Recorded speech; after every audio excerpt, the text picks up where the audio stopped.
Сіздерде де сондай ма? Қазақ үй соқса алдына аяқ киім шешетін кішкентай веранда соғады.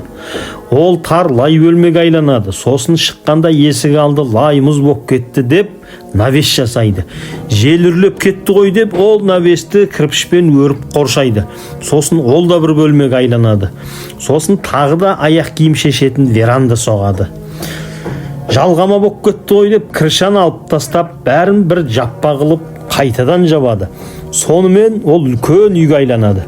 Үйбай, мына үлкен үй дым жылымайды екен деп алдына времянка соғады. Түтін болып сол жерде отырады. Ал үлкен үйге қонақтарды кіргізеді. Есік алдына гаражды да соғып қояды. Бірақ мәшинесі есік алдында қардың астында тұрады. Гараждың іші басқа затпен толып тұрады. Бір қап 3 жыл бұрын алған аяқ киімдер тұрады. Оның жанында ағаш жәшік тұрады, іші толған темір терсек. 1-2 қапта баклашкалар тұрады. Ал полкаларда тіпті орын жоқ.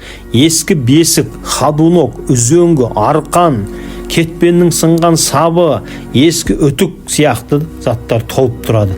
Керек болады деп қойып қоя береді. Ал гараждағы яманы көрсең, баллон, диск сияқты заттармен толып жатады. КамАЗбен көшетін болса, бір гараждың өзінен шыққан затты 2 рейс жасайды.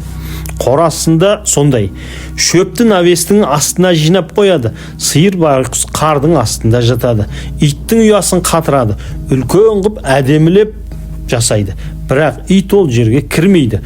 Қорада сабанның үстінде жатады.